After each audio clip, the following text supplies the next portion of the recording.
There are many ways in which we can think of what mantras are, what they serve for, how they can be used. You can think of them as, you could say at the lightest end of the spectrum, you can think of them as something to engage your attention with that is more fruitful than what the mind would otherwise be doing. If the mind is tending to just kind of be untamed, going here and there, and you could say wasting time, wasting energy in fruitless preoccupations. A mantra can be used to focus the mind, and then more specifically, it can be used to focus on a specific quality. You could say a divine potency of an aspect of Shakti. Mantras, whether they are associated with a masculine representation of the divine or a feminine representation of the divine, you could still think of them in any case as a current of Shakti, energy. You can think of it as leading into the realm of manifestation or leading into the realm of stillness and consciousness.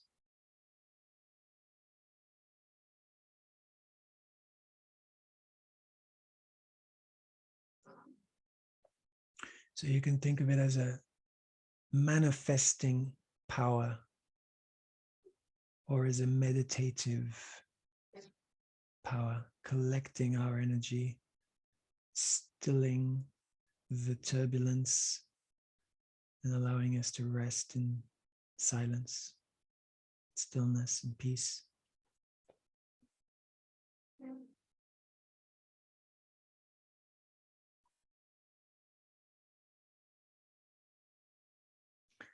can think of you can think of mantras as energy portals in some sense, portals to a quality of experience, a quality of being.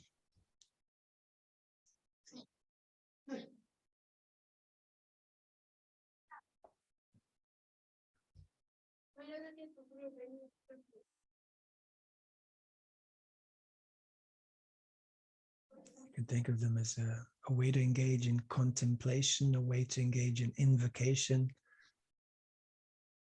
as something to use together with our imagination, creating imagery that is potent.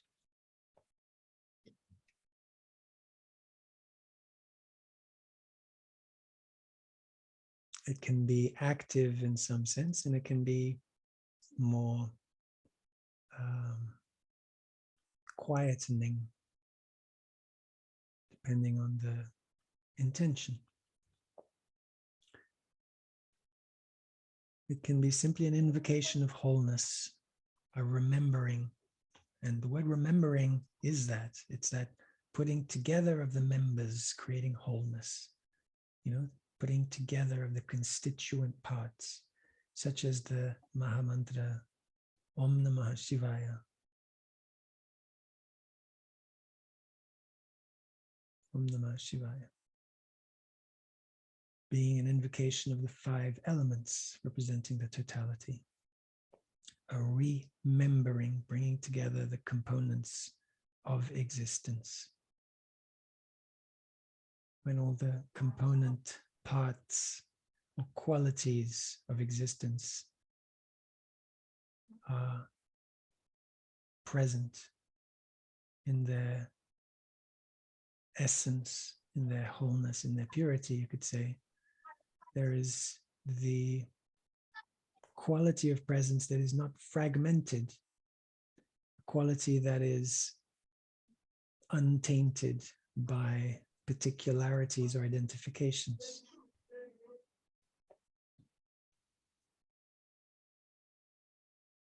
So there can be an invocation of the sense of wholeness, bringing about either, again, as I said, either restfulness or the potency from which manifestation arises.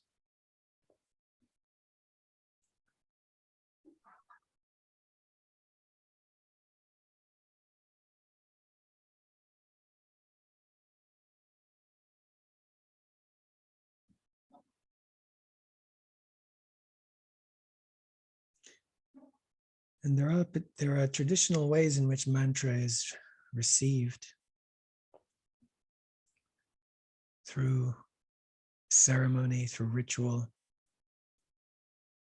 There are all sorts of ways in which a ritual is performed traditionally according to the phase of the moon, the particular astrological configurations of the one receiving the mantra. There are all sorts of ways to work specifically with initiation. But initiation can occur, and by initiation I mean here what can be referred to also as a transmission, receiving a divine blessing, a divine gift, a divine current, a divine tool. It can arise out of spontaneous grace. It can be transmitted through the voice, can be transmitted through touch, not just mantra, but initiation. Can be transmitted through a look or just pure intention. It can be transmitted in, let's say, the mystery of life flowering,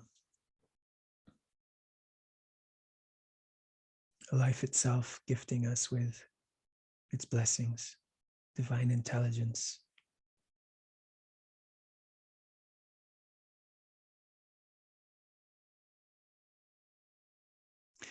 And this, let's say, direct gift from life or life's intelligence, this direct gift from the divine is why, although there is the traditional way of describing initiation in the tantric and yogic traditions, the parampara, guru-disciple process of receiving teachings and practices, you find in some cases that a teacher, a yogi, a siddha will say that it was Shiva or Shakti or some representation of the divine himself, herself, itself, that was their guru, their initiator.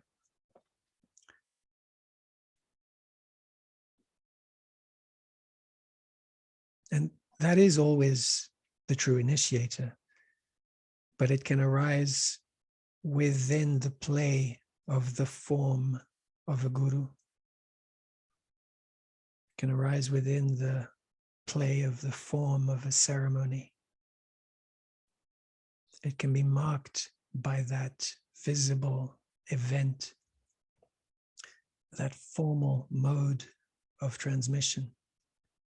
But it can also arise as spontaneous or a ripening